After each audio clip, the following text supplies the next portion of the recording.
Welcome to this explainer. Okay, today we are tackling a topic that affects, well, absolutely every single aspect of our daily lives. Yet it's something that so many of us find incredibly frustrating. We're talking about fostering teamwork, really learning how to work together toward a common goal. Let's be completely honest for a second. We have all been part of that one dreaded group project. You know, the exact one I'm talking about. Maybe it was a presentation for a class, a family reunion, or some kind of neighborhood task. It's that classic scenario where one person, maybe it's you, ends up doing 90% of the actual work at 2 in the morning, while the rest of the group mysteriously ghosts the group chat until it's time to take the credit, right? It feels way less like a team effort and much more like a really lonely chore. But what if we could transform that entirely? What if we could turn group work from this source of universal anxiety into a powerful, efficient tool where every single person feels valued and actually contributes? Well, in this explainer, we're going to dive into some fantastic source material to unpack the exact strategies, the mindset shifts, and the actionable steps you need to make that happen. Let's jump right in. Okay, let's dive into this roadmap. Here's our agenda for today. First, we'll look at the teamwork dilemma. Second, the pillars of strong teams. Third, actions that build cooperation. Fourth, solving common team problems. Fifth, the teamwork action plan. And finally, number 6, teamwork in real life. Starting off with Section 1, the teamwork dilemma. Why going it alone is actually harder than it looks. Now, I know it is so incredibly tempting when you're frustrated with a disorganized group to just throw your hands up and say, you know what, forget it, I'll just do it all myself. Deciding to work completely alone feels like the easiest path to maintaining control. But isolation has its own severe limitations, and we often forget just how difficult it is to tackle a big task without any help whatsoever. To really illustrate this struggle, I want you to try a quick physical thought experiment. Imagine, or hey, even physically, try it right now if your hands are free. Can you fold a piece of paper perfectly in half, or build a small tower out of playing cards using only one hand? Keep your other hand firmly behind your back. It is almost comically frustrating. The paper slips across the desk, you literally can't get the crease quite right, the cards keep collapsing, a task that should naturally take about 2 seconds suddenly feels totally impossible. When we compare working alone, which is exactly like our one-handed paper folding challenge, with cooperating as a group, the contrast is night and day. The one-handed method is difficult, it's severely limited, and honestly, it's just exhausting. But the very second you bring your other hand into the mix, the task becomes effortless. The friction just disappears. However, there is a catch here. Multiple hands make the work lighter, for sure, but if those hands aren't connected to a shared brain, if they lack communication and clear roles, they're just going to collide and get tangled up. We need other people, but we have to figure out how to coordinate those hands so they work in absolute harmony. Let's move to Section 2 and see how this builds into the pillars of strong teams. We're defining true teamwork and its core values. To figure out how to get all those hands moving together without knocking into each other, we have to establish what makes a team strong in the first place. When we look closely at the true definition of teamwork, we discover it's working with others to reach a common goal. By understanding the goal, accepting roles, communicating clearly, respecting one another, and helping each other finish the task. What is really fascinating here is that teamwork is very clearly an active verb. It is not just the passive state of sitting in a room together or being CC'd on the same email chain. It requires specific, deliberate behaviors: understanding, accepting, communicating, respecting, helping. If you're not actively doing these things, you aren't really in a team, you're just in a group of people standing next to each other. And that brings us to a massive misconception that we really need to unpack, because honestly, letting go of this idea is incredibly relieving. Teamwork does not mean everyone does the exact same task. It means every member contributes to the same overall goal. We so often fall into the trap of thinking everyone needs to put in an equal amount of the exact same kind of work. But think about it. If you are terrified of public speaking, but you are a brilliant researcher, your team doesn't need you to force your way through a speech. Your team needs your research. True teamwork is about identifying where your unique, specific skills best serve that shared objective. It's exactly like a giant puzzle where all the pieces are completely different shapes, but they interlock perfectly to form one complete picture. Underlying all of those actions are the core values of a strong team. We're talking about cooperation and respect, responsibility and patience, fairness and empathy, accountability, and a profound sense of service.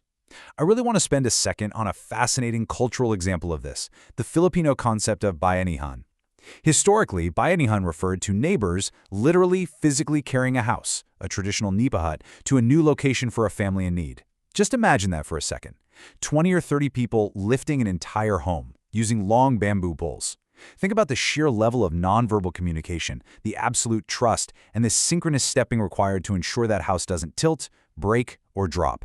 There's no way you can accomplish something that massive without a deep spirit of selfless communal unity. That kind of synchronized empathy and shared burden, that is the absolute ultimate benchmark for a team's core values. Moving right along to Section 3, Actions that Build Cooperation. Let's break down the 9 ways to foster teamwork.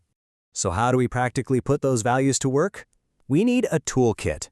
It turns out the most crucial actions happen at the very beginning of a project, and that means setting goals and roles.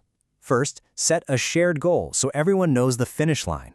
Second, assign clear roles so each member knows their specific task. And third, share responsibilities. Do not let only one person do all the work. The psychological impact of this simply cannot be overstated.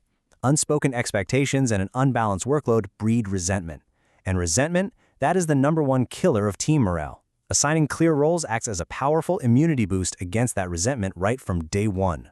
Next up, we have effective communication. And listen, this goes way beyond just talking. It requires active listening. There is a massive difference between listening to understand and merely waiting for your turn to speak. Think about how it feels when someone actually pauses, processes what you just said and validates it, versus someone who just inhales and immediately launches into their own totally unrelated point. Active listening literally changes the atmosphere of a room. Combine that with communicating clearly, sharing updates and questions, and appreciating contributions. Simply saying thank you and genuinely recognizing someone's effort changes the whole game. It validates their hard work and makes them want to invest even more into the group. The third set of actions revolves around supporting the team. We absolutely have to respect differences in ideas and abilities and encourage those who might be struggling. But perhaps the most vital skill here is solving problems calmly. This takes a high degree of emotional intelligence. Let's face it, in any project, things will go wrong. When they do, it's human nature to try and figure out whose fault it is. But high-performing teams flip that mindset entirely. They attack the problem rather than attacking the person.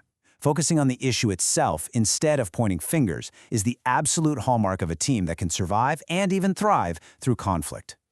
Section 4. Solving common team problems. This is where we apply teamwork actions to real situations. Now, what's really interesting about this is how easily we can pivot from theory to reality and diagnose everyday frustrations using our toolkit. Imagine a scenario where only one member of a group is doing the entire report, sweating over a keyboard late at night while everyone else is completely checked out. The immediate teamwork action to fix this is to hit pause, actively share the responsibilities, and assign clear roles so the burden is lifted off that single individual. Or consider a situation where two members are fiercely disagreeing on how to build a livelihood product. Tempers are flaring. The actionable fix here is to consciously decide to solve the problem calmly and respect their differences. Work together to find a middle ground rather than arguing over who is right and who is wrong. Let's look at another super common chaotic situation, a neighborhood or barangay cleanup. Dozens of people show up with brooms and trash bags, but because there are no assignments, everyone is just standing around, getting in each other's way, or cleaning the exact same spot twice. The solution is simple but incredibly powerful. Stop the chaos, gather the group, and assign clear roles. Suddenly, that messy crowd becomes an incredibly efficient workforce. And what about a class project that is massively delayed simply because members aren't telling each other what they've finished? The action required there is to mandate clear communication and regular updates. It is truly amazing how much confusion and wasted time is prevented simply by keeping everyone in the loop. Section 5. The Teamwork Action Plan. This is your concrete blueprint for success. Knowing the right actions is fantastic, but we need a formal procedure to organize a project before it even begins. So, here are the 6 parts of a highly effective action plan. 1. Identify the team goal. 2. Assign members and roles. 3. Gather materials needed. 4. List steps to complete the task. Now, it's fascinating because most people just stop right there at step 4. Actually, a truly great team pushes through to steps 5 and 6.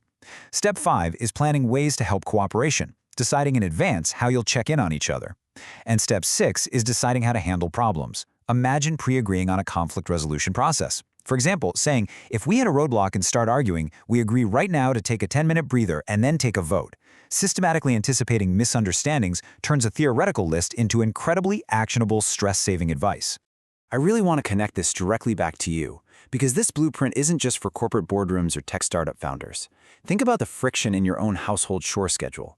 Taking just 5 minutes on a Sunday to sit down with your family and use this exact blueprint can save you hours of arguing over the weekend. Whether it's an alternative learning systems presentation, a local community cleanup, or just getting the dishes and laundry done equitably, utilizing this structured plan fundamentally guarantees better cooperation simply because it removes all the emotional guesswork. Finally, Section 6, Teamwork in Real Life. Bringing all this cooperation into your daily world. You can actively apply these life skills to family responsibilities, learning center group work, community projects, and workplace duties. But perhaps the most relevant application for us today is online collaboration and group chats. Digital empathy is a massive part of modern teamwork. Because tone of voice and facial expressions are completely lost in text, being remarkably clear, exceptionally polite, and highly responsive in a group chat is absolutely vital. Leaving a teammate on read when they ask a question is the digital equivalent of ignoring them to their face in a meeting. Good digital citizenship requires just as much, if not more, proactive teamwork than face-to-face interaction. And this brilliantly illustrates the ultimate payoff. Teams finish tasks faster and better when members share ideas, divide work equitably, and solve problems together calmly. When you shift away from the frustration of struggling with just one hand and instead bring all hands on deck with a clear, communicative plan, you don't just get the work done, you achieve incredibly high-quality results without the usual stress, anxiety, and resentment that ruins so many group experiences. To wrap up our explainer today, I want to leave you with a powerful reflection question. Next time you're in a group and a team member is quiet or left out, what will you do? Will you ignore them and just do the work yourself? Or will you use your active listening, your empathy, and your communication skills to bring them into the fold? Because at the end of the day, lifting each other up is what true teamwork is all about. Thank you so much for exploring this with me today, and I'll catch you in the next explainer.